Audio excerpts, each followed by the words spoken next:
নমস্কার, আমি হেমন্ত ঘরুই। সকলকে বায়ো লার্নিং ইউটিউব চ্যানেলের আজকের ভিডিওতে স্বাগত জানাই। আজকে আমি মেনলি 11-এর বায়োলজির ওপর ক্লাস নেব। তো এটা হচ্ছে আমার এই চ্যাপ্টারের ওপর এবং তোমাদের জন্য আমার ফার্স্ট ভিডিও যেটা আমি বানাতে চলেছি। তো আমি মেনলি যে চ্যাপ্টারটা শুরু করব সেটা আমি পরে আসছি, কিন্তু বায়োলজি যেহেতু তোমাদের কাছে নতুন, কারণ এর আগে ক্লাস 10-এ তোমরা জীবন বিজ্ঞান পড়ে এসছো, তো লাইফ সায়েন্স এর সাথে তোমরা পরিচিত, কিন্তু বায়োলজি জিনিসটা কি বা সেগুলো কটা শাখা আসে বা কি ধারা কে আবিষ্কার করেছিলেন, তো মোটামুটি একটা, যেহেতু আমাদের ফার্স্ট ক্লাস, তো আমরা একটু একটা ওভারঅল আইডিয়া নিয়ে নিই বায়োলজি কি, তার কতগুলো শাখা আছে বা সেই শাখাগুলো কে কে আবিষ্কার করেছিলেন। তো এই বিষয়গুলো আমরা একটু ছোট্ট করে জেনে নিই প্রথমে। তো চলো আমরা আগে বায়োলজি সম্পর্কে কিছু জেনে নিই, তারপরে আজকে আমাদের যেটা পড়ার বিষয় সেটা আমরা যাব। তো চলো দেখি। ফার্স্ট হচ্ছে general idea. General general idea idea তাহলে আমরা যেটা পড়তে চলেছি সেটা হচ্ছে কি না, আমাদের subject obviously biology. Biology biology আমি এদিকে ক্লাস 11 লিখে দিয়েছি, ক্লাস 11। তো দেখো, আমরা যদি এই বায়োলজি শব্দটাকে ভাঙি, এই বায়োলজি বায়োলজি বা যেটাকে বলা হচ্ছে তোমার জীববিদ্যা, বায়োলজির বাংলা হচ্ছে জীববিদ্যা, জীববিদ্যা বা এটাকে বায়োলজিক্যাল সায়েন্সও বলা হচ্ছে। বায়ো বায়ো শব্দের অর্থ হচ্ছে কি জীব, দেখো নামের মধ্যে উত্তর আছে, বায়ো শব্দের অর্থ হচ্ছে জীব। আর লজি, লজি শব্দটা এসেছে কোথা থেকে? Logos, LOGOS। লোগোস মানে হচ্ছে বিদ্যা বা জ্ঞান অর্জন করা, বিদ্যা বা জ্ঞান অর্জন করা। তাহলে জীব সম্পর্কে বিদ্যা বা জীব সম্পর্কে জ্ঞান অর্জন করাই হচ্ছে কি বায়োলজি। এটা একটা খুব কমন কনসেপ্টে, যেটা হচ্ছে আমরা যদি ক্লাস 10 পর্যন্ত দেখেছি জীবন বিজ্ঞান, তারই একটা অংশ। তাহলে আমরা যদি এটাকে বলতে পারি এটা হায়ার স্টাডিজের ক্ষেত্রে বায়োলজিক্যাল সায়েন্স বা বায়োলজি বলা হচ্ছে। তো আমরা যদি বলি জীববিদ্যা কি না, বিজ্ঞানের যে শাখায় জীবেদের নিয়ে আলোচনা করা হয়, তাহলে কি বললাম, বিজ্ঞানের যে শাখায় জীবেদের নিয়ে আলোচনা করা হচ্ছে তাকে বলা হচ্ছে কি জীববিদ্যা। তাহলে এবার দেখো তুমি, জীব কে কে আছে না, জীব আছে, দেখো তোমার জীব আছে, সেটা উদ্ভিদ হতে পারে, প্ল্যান্টস হতে পারে, প্রাণী হতে পারে, বা তোমার অ্যানিমালস হতে পারে, বা মাইক্রোবস বা অণুজীব যেগুলো হতে পারে। তাহলে this are the organism that is a living organism বা জীব। তাহলে এই সকল জীবদের নিয়ে যে বিদ্যা বা যে শাখায় আমাদের আলোচনা করা হয় সেটাকে বলা হচ্ছে কি বায়োলজি বা জীববিদ্যা। এবার আমি যদি বলি এই বায়োলজি বা জীববিদ্যার জনককে, তাহলে দেখো চলে আসি আমরা জীববিদ্যার জনক, ছোট ছোট কোশ্চেনে আসি আমরা। প্রথম কোশ্চেন কি বলছে? জীববিদ্যার জনক বা ফাদার অফ বায়োলজি, জীববিদ্যার জনক, জীববিদ্যার জনক, যেটাকে কি বলা হচ্ছে father, father of biology, biology. তাহলে এই ফাদার অফ বায়োলজিকে না, এই ফাদার অফ বায়োলজি হচ্ছেন আমাদের একজন পরিচিত দার্শনিক, তিনি হচ্ছেন অ্যারিস্টটল, অ্যারিস্টটল, অ্যারিস্টটল, অ্যারিস্টটল। আমরা সবাই নামটা শুনেছি অ্যারিস্টটল। তিনি হলেন এই জীববিদ্যা শাখার বা জীববিদ্যার জনক, তাই বলা হচ্ছে জীববিদ্যার জনক বা ফাদার অফ বায়োলজি অ্যারিস্টটল। এবার যদি বলি তাহলে এই বায়োলজি শব্দটা, the term biology first coined by, তাহলে এই যে টার্ম বায়োলজি, এই বায়োলজি শব্দটা প্রথম কে ব্যবহার করেছিলেন? তাহলে চলে আসি বায়োলজি শব্দের জনক, বায়োলজি শব্দের জনক, বায়োলজি শব্দের শব্দের জনক, জনক হলেন আমরা সবাই জানি ল্যামার্ক, LAMARCK, LAMARCK। কত সালে করেছিলেন? 1802। LAMARCK 1802 সালে তিনি এটি ব্যবহার করেছিলেন। তাহলে ল্যামার্ক হচ্ছে তোমার কি এই জীব বায়োলজি শব্দটি প্রথম ব্যবহার করেছিলেন এবং সালটা বলে দিলাম 1802 সাল। তাহলে এটা গেল মোটামুটি দুটো জিনিস, যে ফাদার অফ বায়োলজিকে দেখলাম, অ্যারিস্টটলকে ফাদার অফ বায়োলজি দেখলাম, are the term biology, the biology শব্দটা BIOLOGY, বায়োলজি বা জীববিদ্যা শব্দটা প্রথম ব্যবহার করেছিলেন কে? ল্যামার। তাহলে দেখো দুজনের নামই কি আমাদের চেনা, দুজনের নামই আমাদের চেনা। এবার যদি আমরা এখান থেকে একটু বেরিয়ে চলে আসি যে বায়োলজি কতগুলো ভাগ বা জীববিদ্যার কতগুলো শাখা, তাহলে জীববিদ্যার অসংখ্য শাখা রয়েছে।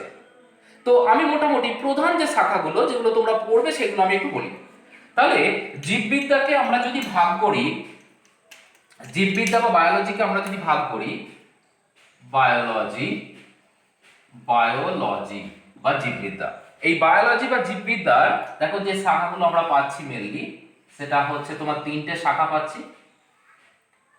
একটা,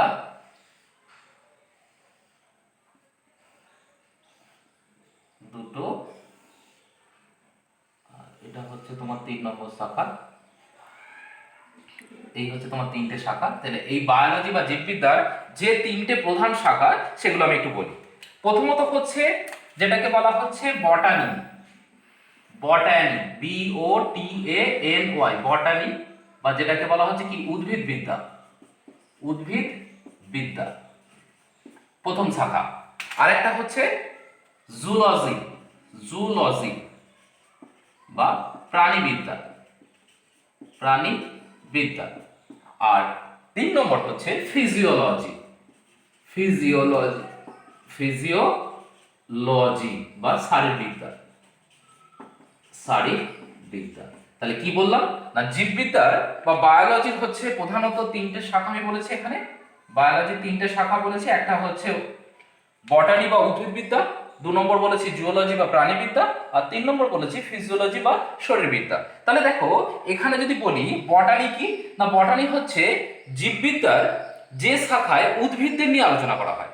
তাহলে বটানি কি বললাম, জীববিদ্যার যে শাখায় উদ্ভিদদের নিয়ে আলোচনা করা হয় তাকে বলা হচ্ছে বটানি বা উদ্ভিদবিদ্যা।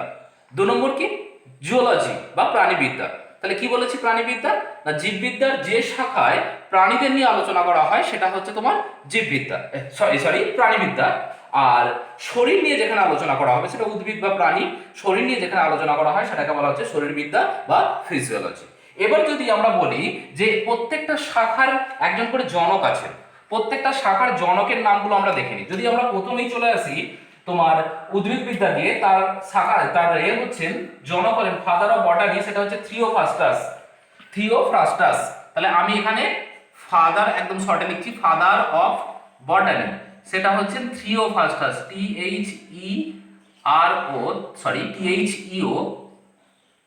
থিও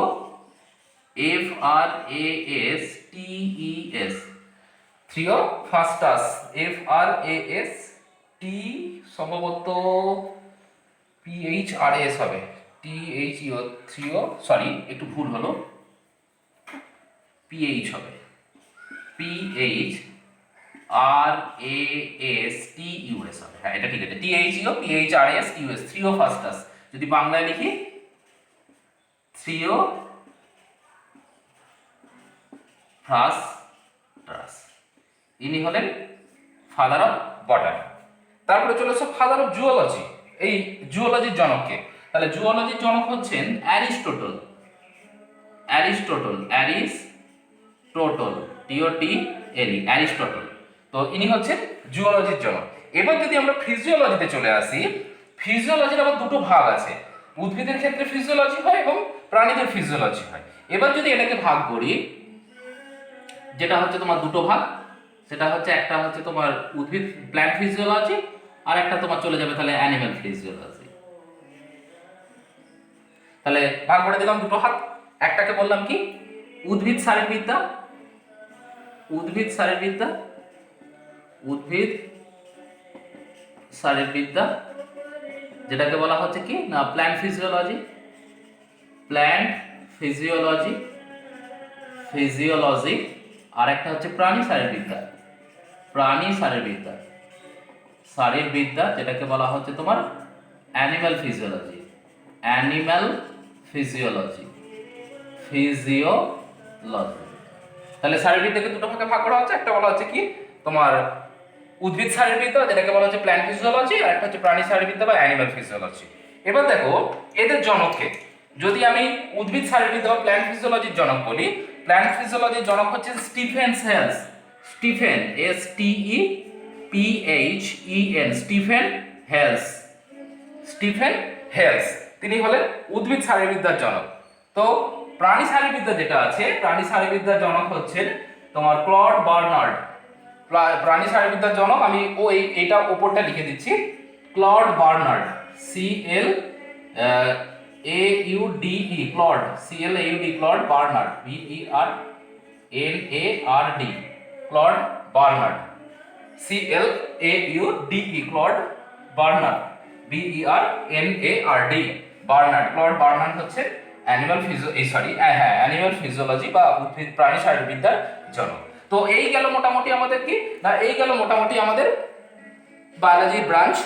এই প্রধান তিনটে ব্রাঞ্চ, বটানি, জুওলজি, ফিজিওলজি ছাড়াও আরো কিছু অ্যাপ্লিকেশন ব্রাঞ্চ আছে, মানে অ্যাপ্লিকেবল ব্রাঞ্চ, যেগুলো মানে ব্যবহৃত হয় আমাদের দৈনন্দিন জীবনে।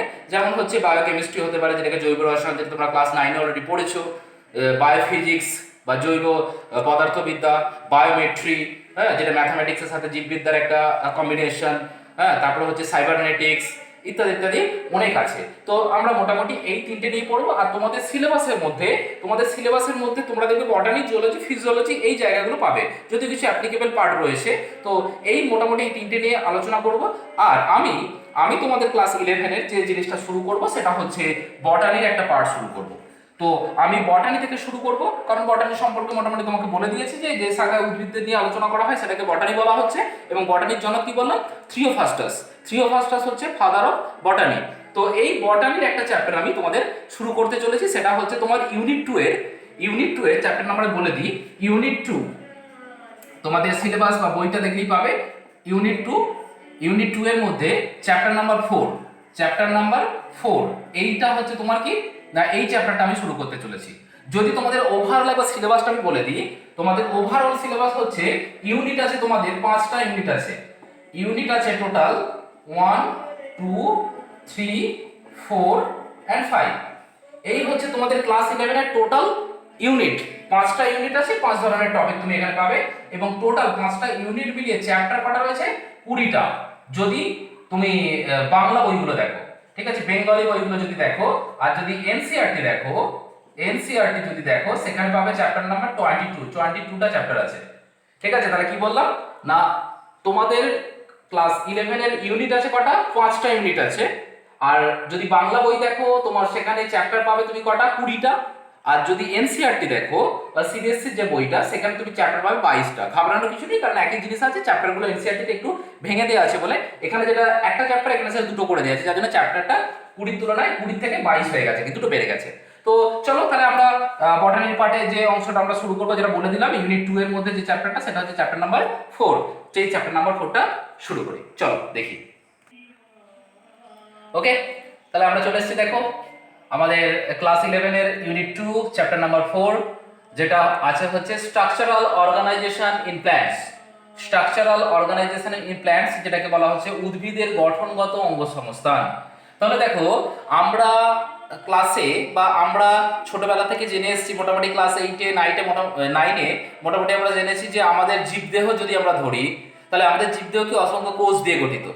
ঠিক আছে, অসংখ্য কোষ মিলে তৈরি হয় কলা, অসংখ্য কলা মিলে তৈরি হয় অঙ্গ, অঙ্গ মিলে তন্ত্র, এবং তন্ত্র মিলে তৈরি হয় জীবদেহ। এই ধারণাটা আমাদের সবারই আছে। তো তাহলে আমরা এখানে প্রাণীদের তো জানি, কিন্তু উদ্ভিদের কি সেম জিনিস নাকি এদের থেকে আলাদা হয়? তো সেইটা আমরা দেখব যে উদ্ভিদের গঠনগত অঙ্গসংস্থান। তাহলে বুঝতেই পারছো যে এখানে আমরা কোনো প্রাণী পড়বো না, শুধুমাত্র উদ্ভিদদের নিয়ে আলোচনা করবো, যেহেতু আমি বটানি বলেই এসেছি। তো সেখানে হচ্ছে তাহলে গঠনগত উদ্ভিদের দেহ কি দিয়ে তৈরি হয়। একটা কথা জানিয়ে রাখি, সেটা হচ্ছে জীবদেহের বা মানুষের, আমরা যদি দেখি প্রাণীদের দেহ যেমন কি অসংখ্য কোষ দিয়ে গঠিত, বা আমাদের জীবদেহের গঠনগত কার্যগত একক হচ্ছে কি? কোষ। তাহলে জীবদেহের গঠনগত কার্যগত একক কোষ। তাহলে জীবদেহ মানে কি? সেটা উদ্ভিদ দেহ হতে পারে, প্রাণী দেহ হতে পারে। তাহলে উদ্ভিদেরও গঠনগত কার্যগত একক কোষ, আর প্রাণীদেরও গঠনগত কার্যগত একক হচ্ছে কোষ। তো এই কোষ হচ্ছে আমাদের দেহের গঠনগত বা উদ্ভিদের দেহের গঠনগত কার্যগত একক। তাহলে প্রথমেই যেটা আসবে, দা কোষ থেকে তৈরি হয় কি? অনেকগুলো কোষ নিয়ে তৈরি হচ্ছে একটা কলা, অনেকগুলো কলা নিয়ে তৈরি হয় কি? একটা অঙ্গ, অনেকগুলো অঙ্গ নিয়ে তৈরি হয় কি? একটা তন্ত্র, অনেকগুলো তন্ত্র নিয়ে তৈরি হয় একটা জীবদেহ। ঠিক আছে, তাহলে যদি আমরা ইংলিশগুলো একটু লিখি, তাহলে অনেকগুলো সেল থেকে কলা হচ্ছে টিস্যু, টিস্যু, টিস্যু থেকে তৈরি হচ্ছে কি না, টিস্যু থেকে তৈরি হচ্ছে অর্গ্যান, অর্গ্যান বা অঙ্গ, অঙ্গ থেকে তন্ত্র হচ্ছে সিস্টেম, সিস্টেম, আর সিস্টেম থেকে তৈরি হচ্ছে বডি, সেটা প্ল্যান্ট বডি হতে পারে, অ্যানিম্যাল বডি হতে পারে। তাহলে body may be plant or animals, plant body or animal body, তাহলে যা খুশি হতে পারে, কারণ বেসিক কনসেপ্ট তো এটা যে কোষের সমষ্টিকে আমরা বলছি কলা। তো আমরা মেনলি এইটুকু জায়গার মধ্যেই সীমাবদ্ধ থাকবো, এইটুকু জায়গার মধ্যেই সীমাবদ্ধ থাকবো, যে আমাদের পড়ার বিষয় যেটা হবে কোষ সম্পর্কে আমরা মোটামুটি একটা ধারণা আমাদের সবার রয়েছে। এবার যদি আমি কোষ সম্পর্কে একটু ধারণা বলি, যে কোষ যদি দুটো কোষ দেখি, প্ল্যান্ট সেল, প্ল্যান্ট সেল, আর একটা হচ্ছে কি অ্যানিম্যাল সেল, অ্যানিম্যাল সেল, তাহলে উদ্ভিদ কোষ এবং প্রাণী কোষের মধ্যে বেসিক ডিফারেন্স কি? দেখো উদ্ভিদ কোষ যদি আমরা আঁকি, তাহলে এটা হচ্ছে একটা কি, এটা হচ্ছে একটা উদ্ভিদ কোষ, যার মধ্যে তোমার নিউক্লিয়াস বা অন্যান্য যে কোষীয় অঙ্গাণুগুলো থাকার সেগুলো আছে। আর অ্যানিম্যাল সেল কি হয় না, এইরকম একটা অ্যানিম্যাল সেল যার মধ্যে নিউক্লিয়াস এবং অন্যান্য কোষীয় অঙ্গাণুগুলো রয়েছে। তাহলে আমি ডিটেলসে যাচ্ছি না, আমি ডিটেলসে যাচ্ছি না, আমি জাস্ট তোমাদের এটুকু বোঝাতে চাইছি যে প্ল্যান্ট সেল এবং অ্যানিম্যাল সেলের মধ্যে বেসিক যে ডিফারেন্স সেটা হচ্ছে, প্ল্যান্ট সেলের ক্ষেত্রে দেখো শেপ, এর আকারটা দেখো, সেটা কি মোটামুটি দেখো তোমার ষড়ভুজাকার, ঠিক আছে, ষড়ভুজাকার, আর এটা হচ্ছে গোলাকার বা ডিম্বাকার। যদি আমরা ক্লাস 10 এর কনসেপ্ট একটু কাজে লাগাই, তাহলে এটা হচ্ছে ষড়ভুজাকার বা বহুভুজাকার, এক কথা বলতে পারি। তাহলে আমি একবারে বলি, এটা হচ্ছে কি না বহুভুজাকার, বহুভুজাকার, বহুভুজাকার, আর এটা হচ্ছে কি প্রাণীকোষ গোলাকার বা ডিম্বাকার, গোলাকার বা ডিম্বাকার হয়, অথবা ডিম্বাকার হতে পারে। তাহলে এই গোলাকার বা ডিম্বাকার, এছাড়াও আরো কিছু পার্থক্য যেগুলো থাকে, যেটা হচ্ছে উদ্ভিদ কোষের ক্ষেত্রে প্লাস্টিড থাকে, প্রাণী কোষের ক্ষেত্রে প্লাস্টিড থাকে না। উদ্ভিদ কোষে তোমার সেন্ট্রিওল থাকে না, প্রাণী কোষে সেন্ট্রিওল থাকে। উদ্ভিদ কোষের তোমার কি বলে গহ্বর সংখ্যাটা বেশি হয় বা ভ্যাকুয়াল বেশি থাকে, প্রাণী কোষের ক্ষেত্রে ভ্যাকুয়াল কম থাকে। এরকম মোটামুটি কিছু কিছু ডিফারেন্স আমরা পাবো। তাহলে উদ্ভিদ কোষ প্রাণী কোষ আমরা পার্থক্য মোটামুটি জানি, সেই বিষয়টা আমি যাচ্ছি না। এবার আমি যে বিষয়টা আসছি, যে অনেকগুলো কোষ যখন একত্রিত হচ্ছে তখন তাকে কি বলে? তাহলে অনেকগুলো কোষ একত্রিত হলে তাকে বলা হয় কি কলা, কারণ আমরা এখানে দেখেছি কোষের সমষ্টিকে বলা হয় কলা। তাহলে অনেকগুলো কোষ মিলে তৈরি হচ্ছে কলা, সেই কলাটাই আমরা দেখব। চলো দেখি এবার কলার কি আছে, তার সংজ্ঞা কি, তার প্রকারভেদ কি, সেই সব যাবতীয় জিনিসগুলো আমরা একটু আলোচনা করে নিয়ে আমরা আস্তে আস্তে সিলেবাসের দিকে আগাই বা আমাদের সামনের দিকে আগিয়ে চলি। চলো দেখি আমরা। আচ্ছা তাহলে দেখো এবার আমরা কলার সংজ্ঞাটা চলে এসেছি, কারণ কলা কি বা টিস্যু বা কলা বলতে কি বলছে দেখো, ডেফিনেশনটা আমি লিখেছি এখানে। কি বলছে? উৎপত্তিগতভাবে এক, এরূপ সম বা বিষম আয়তন ও আকৃতির কতকগুলি কোষ সংঘবদ্ধভাবে অবস্থান করে একটি নির্দিষ্ট কার্য সম্পাদন করে, তখন ওই কোষ সমষ্টিকে কলা বা টিস্যু বলে। তাহলে একদম প্রথম থেকে পড়ে যাও, তাহলে কি কি বৈশিষ্ট্য পাচ্ছে দেখো। তাহলে প্রথমেই বলছে উৎপত্তিগতভাবে এক, তাহলে এদের কি, এরা অরিজিন, তাহলে সেম অরিজিন, মানে এই কলার যে কোষগুলো আছে তারা কি হয় একই জায়গা থেকে উৎপত্তি লাভ করেছে, সেই জন্য বলা হচ্ছে কি উৎপত্তিগতভাবে এক। আয়তন এবং আকৃতিটা কি বলেছে, সম বা বিষম আয়তন আকৃতি, তাহলে আকৃতিটা কি হতে পারে এবং আয়তনটা একই রকম হতে পারে অথবা আলাদা হতে পারে, কিন্তু উৎপত্তি একই জায়গায় হবে। কতগুলি কোষ সংঘবদ্ধ হবে, মানে তারা একত্রিত হবে, মানে সব একসাথে জোড় বেঁধে একত্রিত ভাবে কি করবে, অবস্থান করবে অবশ্যই একটি নির্দিষ্ট কার্য সম্পাদন করে। তাহলে এবার কি এই সংঘবদ্ধভাবে অবস্থান করে, তাহলে সংঘবদ্ধভাবে অবস্থান করা মানে কি, কতগুলো কোষ যখন একসাথে একসাথে যুক্ত হচ্ছে, তাহলে তখন আমরা কলা, অলরেডি তাকে কলা বলছি, কারণ আমরা বলেছি কি কোষের সমষ্টি মানে কলা। তাহলে দিয়ে তারা কি করবে, কলা এক পুরো একটা নির্দিষ্ট কাজ, মানে একই কলার মধ্যে অবস্থিত বিভিন্ন কোষ তারা কিন্তু বিভিন্ন কাজ করবে না, মানে ওই কলার মধ্যে অবস্থিত সব কোষগুলো সবাই মিলে একসাথে একটা নির্দিষ্ট কার্য সম্পাদন করবে, এবং তখন ওই কোষ সমষ্টিকে কি বলা হবে, কলা বা টিস্যু। তাহলে আমরা কলার কি কি বৈশিষ্ট্য পেলাম দেখো, একবার রিমাইন্ড পুরো জিনিসটা একবার দেখে নিই। তাহলে উৎপত্তিগতভাবে এক হবে, কারণ এদের অরিজিন বা উৎপত্তিটা সেম, একই জায়গা থেকে সব কোষগুলো তৈরি হবে, কিন্তু কোষগুলোর আয়তন এবং আকৃতি একই হতে পারে, আবার আলাদাও হতে পারে, ঠিক আছে, সম হতে পারে বা বিষম, সেই জন্য বলছে সম বা বিষম আকৃতি। কতগুলি কোষ সংঘবদ্ধ হবে, তাহলে কোষগুলো সংঘবদ্ধ ভাবে হওয়া মানেই তো কলা তৈরি হবে, দিয়ে তারা কি করবে, তারা একটি নির্দিষ্ট কার্য সম্পাদন করবে, তাহলে একটা কলা একটাই কাজ করবে, একটা কলা একাধিক কাজ করবে না, তখন তাকে বলা হচ্ছে কলা বা টিস্যু। সেই জন্য পুরো সংজ্ঞাটা দেখে না একবার।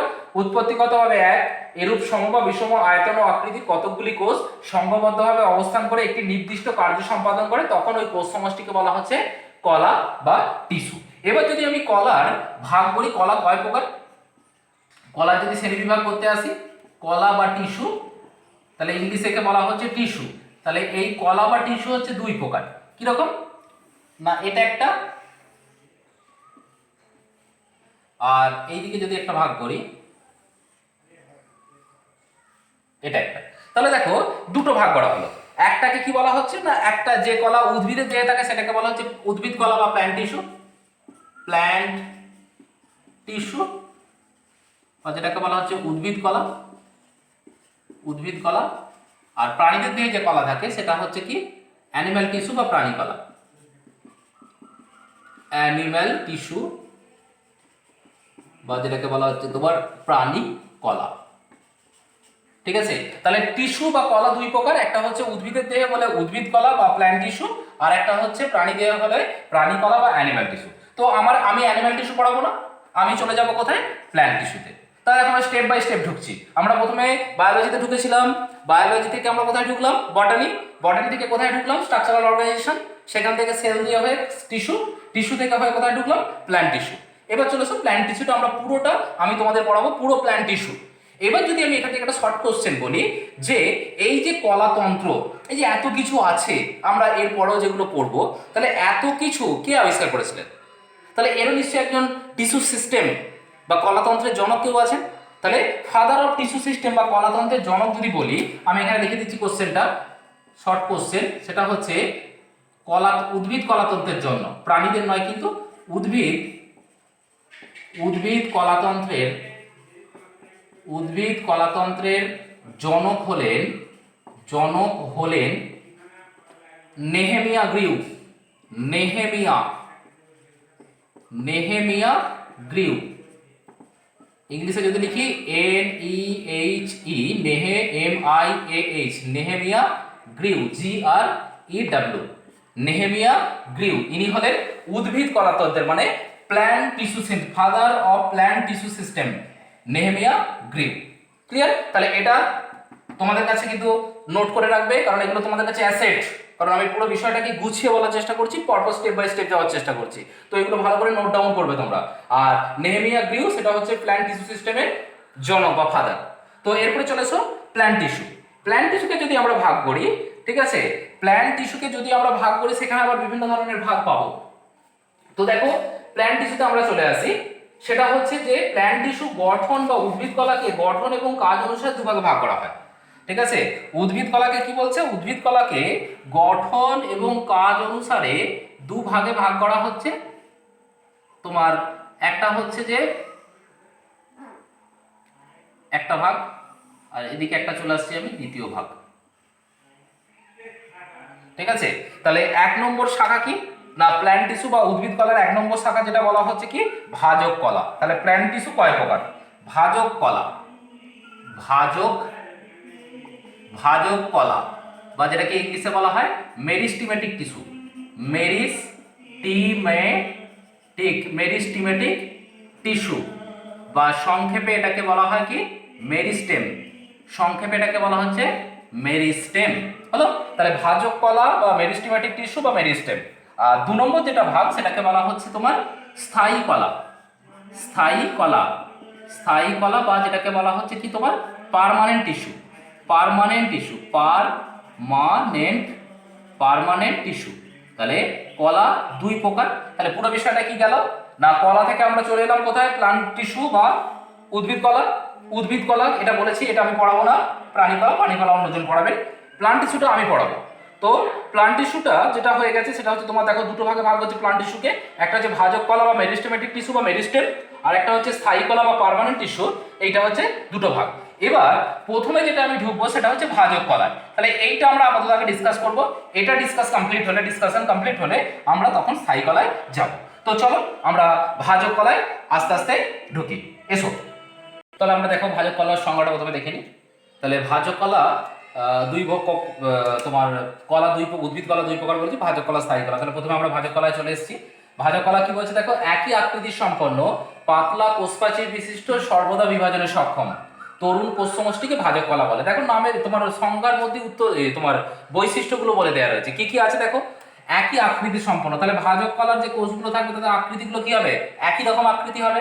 আর কি, কোষপ্রাচীরগুলো পাতলা হবে, পাতলা কোষপ্রাচীর বিশিষ্ট, তাই তো 2 নম্বর পয়েন্ট। সর্বদা বিভাজনে সক্ষম, তাহলে তারা বিভাজিত হতে পারবে, অলওয়েজ তারা বিভাজিত হবে, এবং তরুণ কোষ দ্বারা গঠিত, তাহলে তাদের কি বলা হচ্ছে, তাদের বলা হচ্ছে ভাজক কলা। তাহলে ভাজক কলা, তাহলে এখান থেকে কি বুঝতে পারছি না, যে কলাগুলো নতুন, তাহলে নতুন কলা মানে কি হবে, তাদের বিভাজন ক্ষমতা ভালো থাকবে, তারা বিভাজিত হতে পারবে, মানে তাদের থেকে আবার নতুন কোষ বা কলা তৈরি হবে। আর কি না, তাদের কোষপ্রাচীর পাতলা হবে, কারণ যে কোষগুলো বিভাজিত হয় তাদের কোষপ্রাচীর অলওয়েজ পাতলা হয়, কোষগুলোর মধ্যে ঘন সাইটোপ্লাজম থাকে, নিউক্লিয়াসটা বড় থাকে। তো মোটামুটি এই হচ্ছে যে একই আকৃতি সম্পন্ন, বিভাজনে সক্ষম, ঠিক আছে, তরুণ কোষ দ্বারা গঠিত বা তোমার সর্বদা তরুণ কোষ দ্বারা গঠিত পাতলা কোষপ্রাচীর বিশিষ্ট তোমার কলাকে বলা হচ্ছে ভাজক কলা বা মেরিস্টেমেটিক টিস্যু, বা সংক্ষেপে আমরা বলছি মেরিস্টেম। হয়েছে? তাহলে এবার মেরিস্টেম কোথায় থাকে, মেরিস্টেম সম্পর্কে কোথায় থাকে আগে দেখে নিই। অবস্থান, মেরিস্টেমের অবস্থান, যে অ্যাকচুয়ালি অবস্থান বা লোকেশনটা কোথায়, সেটা হচ্ছে যেহেতু এই কলা বিভাজিত হয়, তাহলে এই কলা যেহেতু বিভাজিত হয়, এই কলা মেনলি থাকবে হচ্ছে, বিভাজিত হওয়া মানে কি, কোষের সংখ্যাটা বাড়বে, তাহলে কোষের সংখ্যা বাড়া মানে কি, উদ্ভিদের দৈর্ঘ্য বাড়ার একটা ব্যাপার থাকে, সেটা দৈর্ঘ্য হতে পারে, প্রস্থ হতে পারে, ফলের আকার হতে পারে, ঠিক আছে, কাকির মুকুল হতে পারে। তাহলে এক কথা আমি কি বলতে পারি, উদ্ভিদের যে জায়গাগুলো বর্ধিষ্ণু অঞ্চল, তাহলে এক কথা আমি লিখে দিই, উদ্ভিদের বর্ধিষ্ণু অঞ্চলে, উদ্ভিদের উদ্ভিদের বর্ধিষ্ণু অঞ্চলে, বর্ধিষ্ণু বর্ধিষ্ণু অঞ্চলে, তাহলে উদ্ভিদের যে জায়গাগুলো বৃদ্ধি পায়, তাহলে কোনগুলো বৃদ্ধি পায় গো, তোমরা নিজেরাই জানো, কাণ্ডের ডগা বৃদ্ধি পায়, মূলের ডগা বৃদ্ধি পায়, শাখা প্রশাখা বৃদ্ধি পায়, কাক্ষিক মুকুল বৃদ্ধি পায়, ফলের আকার বৃদ্ধি পায়, পুষ্প মুকুল বৃদ্ধি পায়। তাহলে উদ্ভিদের যে বর্ধিষ্ণু অঞ্চলগুলো আছে সেই জায়গাতে আমি মেনলি এই ভাজক কলা বা মেরিস্টেম যেটা বলছি আমি, মেরিস্টেমকে দেখতে পাবো। তাহলে এটা গেল অবস্থান। এবার চলে আসি আমরা কোথায় না, ক্যারেক্টার বা বৈশিষ্ট্যতে। তাহলে ভাজক কলার কি কি ক্যারেক্টার বা বৈশিষ্ট্য আছে, সেই বৈশিষ্ট্যগুলো এসে আমরা দেখি একটু কি কি বৈশিষ্ট্য আমরা পাচ্ছি। তাহলে বৈশিষ্ট্য পাওয়ার আগে আমরা এখানে একটা ছবি এঁকে নিই, ঠিক আছে, ভাজক কলা যদি একটা ছবি এঁকে নিই তাহলে আমাদের বুঝতে বিষয়টা সুবিধা হবে। দেখো আমি একটা ছবি আঁকছি ভাজক কলার,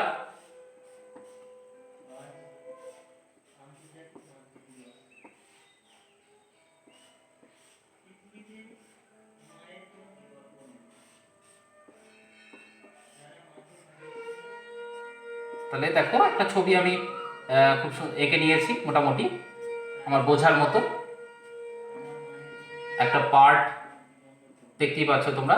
এবার এই কোষগুলোর ভেতরে কি থাকে না, এই কোষগুলোর ভেতরে অবভিয়াসলি নিউক্লিয়াস থাকবে, একটা করে সুস্পষ্ট নিউক্লিয়াস থাকবে, একটা সুস্পষ্ট নিউক্লিয়াস থাকছে, এবং কি থাকবে না এই কোষের মধ্যে সাইটোপ্লাজম থাকে। এই কোষের মধ্যে কি থাকবে না, এরকম ডট ডট দিয়ে আমি একটা সাইটোপ্লাজম দেখালাম, এই সাইটোপ্লাজম কিন্তু এখানে অবস্থান করছে।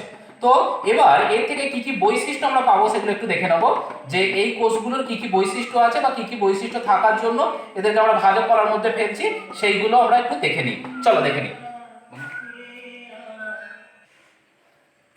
দেখো এখানে আমি দু ধরনের মানে ভাজক কলাই, দু রকমের ভাজক কলা ছবি এঁকে নিয়েছি আর কি।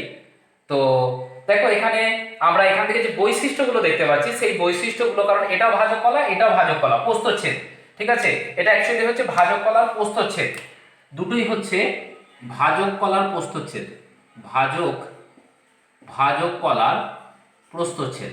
তো সেই ছবি এঁকেছি, সেই ছবি এঁকে নিয়েছি। এবার দেখো এই ভাজক কলার প্রস্থচ্ছেদ থেকে আমরা কি পাচ্ছি না, এই কলার কোষগুলি প্রধানত কি হয়, তাহলে বৈশিষ্ট্য যদি আসি, তাহলে কোষগুলি কি হতে পারে, গোলাকার হতে পারে, দেখো গোলাকার, ডিম্বাকার, গোলাকার অথবা ডিম্বাকার, অথবা বহুভুজাকার, অথবা বহুভুজাকার।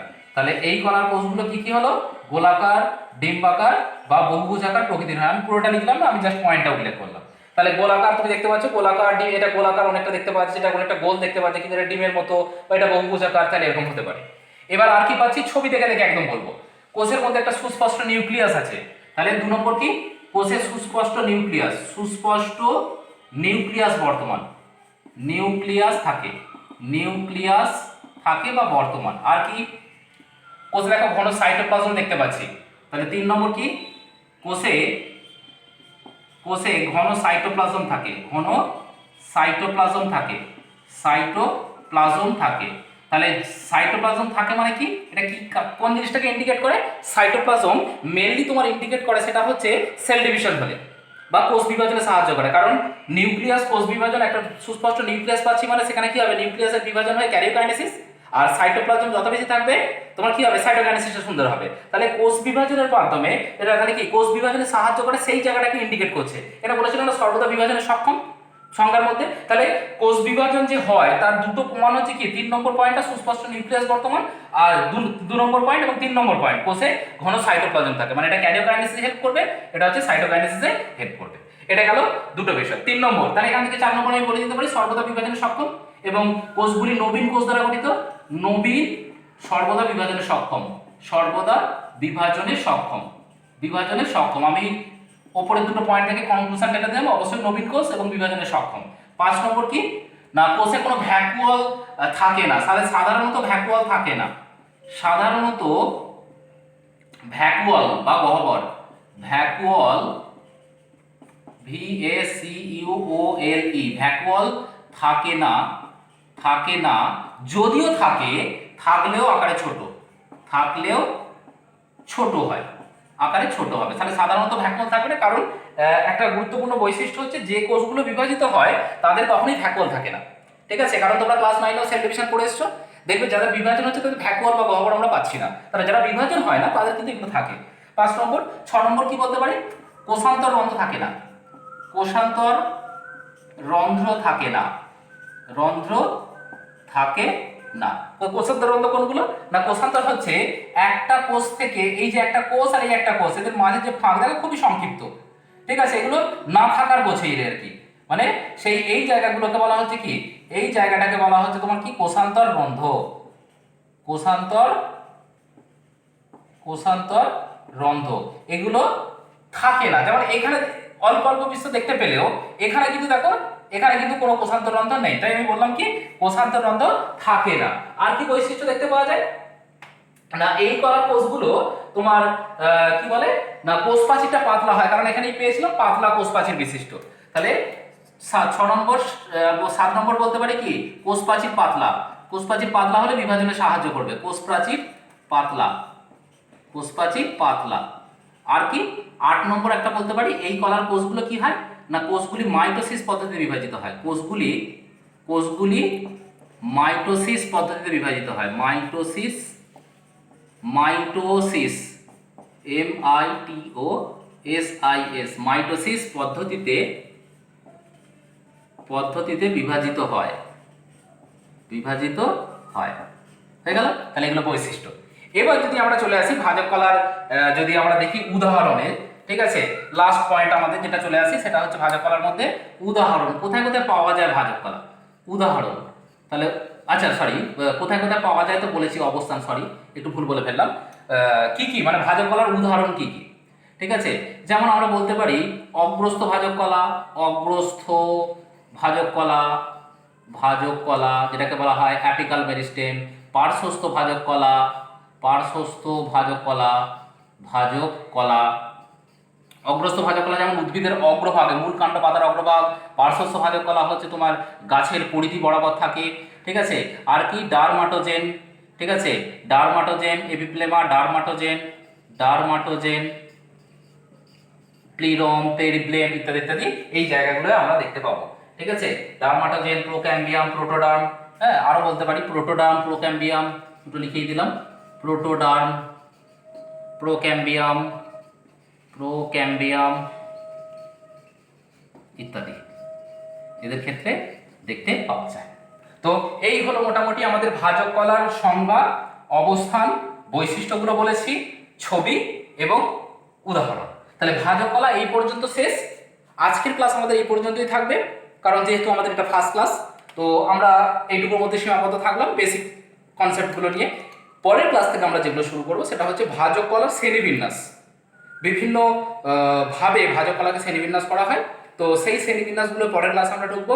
তো আস্তে আস্তে আমরা এগুলো চলতে থাকবো। তো তাহলে আমরা মোটামুটি প্রথম থেকে কি পড়লাম না, প্রথম থেকে আমরা বায়োলজি পড়েছিলাম। বায়োলজি কি, বায়োলজি জনককে, বায়োলজি শব্দটি ব্যবহার করে, কারণ বায়োলজি জনক হচ্ছেন অ্যারিস্টটল, বায়োলজি শব্দটি ব্যবহার করেছিলেন হচ্ছে ল্যামার্ক। বায়োলজি তিনটে ভাগ করেছিলাম, বটানি, জুওলজি, ফিজিওলজি। বটানি বা উদ্ভিদবিদ্যার জনক হচ্ছেন থিওফ্রাস্টাস, প্রাণীবিদ্যার জনক হলেন কে, অ্যারিস্টটল। আর উদ্ভিদবিদ্যার দুটো ভাগে ভাগ করেছিলাম তোমার, শারীরবিদ্যাকে দুটো ভাগে ভাগ করেছিলাম, সেটা হচ্ছে উদ্ভিদ শারীরবিদ্যা এবং প্রাণী শারীরবিদ্যা। তাহলে প্ল্যান্ট ফিজিওলজি জনক বলেছিলাম কি, স্টিফেন হেলস। আর প্রাণী শারীরবিদ্যার জনক বলেছিলাম তোমার ক্লড বার্নার্ড। তাহলে এই হচ্ছে তোমার ভাগগুলো ছিল। তারপর থেকে আমি বটানি পার্টটা পড়তে চলে এলাম। বটানির মধ্যে কোন পার্টটা পড়েছিলাম না, আমাদের ইউনিট 2 এর চ্যাপ্টার 4 এর 4 নম্বর চ্যাপ্টার যেটা ছিল সেটা হচ্ছে স্ট্রাকচারাল অর্গানাইজেশন প্ল্যান্ট।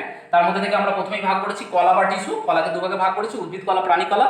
প্রাণী কলা আমি পড়াবো না বলেছি, উদ্ভিদ কলাটা প্রথমে পড়াবো। তাহলে উদ্ভিদ কলার মধ্যে আবার কোথায় চলে এসেছিলাম, উদ্ভিদ কলার মধ্যে দুই ভাগে ভাগ করেছিল, একটা হচ্ছে কি ভাজক কলা বা মেরিস্টেমেটিক টিস্যু, আর একটা হচ্ছে স্থায়ী কলা বা পার্মানেন্ট টিস্যু। তাহলে পার্মানেন্ট টিস্যু পরে পড়াবো।